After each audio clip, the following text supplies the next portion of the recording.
আমাদের তাকওয়া খুব ভালো করে বুঝুন। আপনি নামাজ পড়েছেন, রোজা রেখেছেন, যাকাত দিয়েছেন, দান খয়রাত করেছেন, তাহাজ্জুদ পড়েছেন, খুব ভালো কাজ।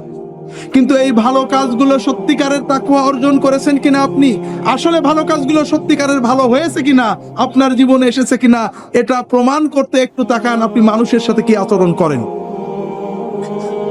আপনি যদি মানুষের সাথে ভালো আচরণ করেন, মানুষের হকগুলো আদায় করেন, মানুষের কর্তব্য পালন করেন, তাহলে বুঝতে হবে যে না, আসলে আপনার নামাজ, রোজা, হজ, যাকাত, তাহাজ্জুদ আপনার কাজে লেগেছে।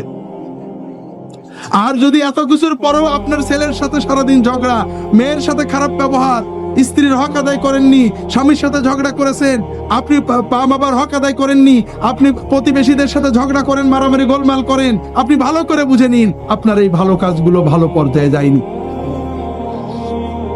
একটা হাদিস এসেছে, রাসূলুল্লাহ সাল্লাল্লাহু আলাইহি ওয়াসাল্লামের কাছে দুইজন মেয়ের কথা বলা হলো। একটা মেয়ে ফরজ ইবাদত করে, নফল করে, তাহাজ্জুদ করে, দান খয়রাত করে, কিন্তু তাদের পরিবারের আত্মীয় স্বজন, পাড়া প্রতিবেশীদের খুব ঝগড়াঝাটি, খারাপ আচরণ করে।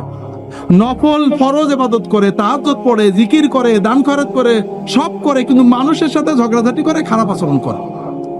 আর একটা মেয়ে, মহিলা, তিনি ফরজটা পড়েন, নফল ইবাদত তেমন কিছু করে না, দান খয়রাত করে না, কিন্তু মানুষের সাথে খুব ভালো আচরণ করে, পাড়া প্রতিবেশী আত্মীয় স্বজনের সাথে ভালো আচরণ করে, ব্যবহারটা সুন্দর।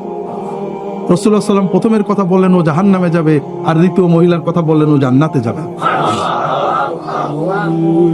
সুনানে আবু দাউদ, অন্যান্য কিতাবে সহিহ হাদিস।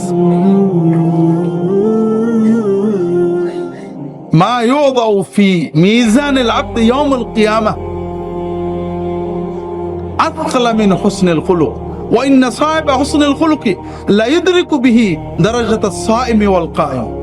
কিয়ামতের দিন বান্দার আমলনামায় যত আমল লেখা হবে, এর ভিতরে সবচেয়ে ভারী হবে বান্দার সুন্দর আচরণ, অমায়িক ব্যবহার। যার ব্যবহার সুন্দর, মানুষকে কষ্ট দেয় না, মানুষের কষ্ট সহ্য করে, ওই ব্যক্তি শুধু সুন্দর আচরণের কারণে, অমায়িক ব্যবহারের কারণে সারা রাত তাহাজ্জুদ পড়া এবং সারাদিন নফল রোজা রাখার মতো সওয়াব পেয়ে যাবে।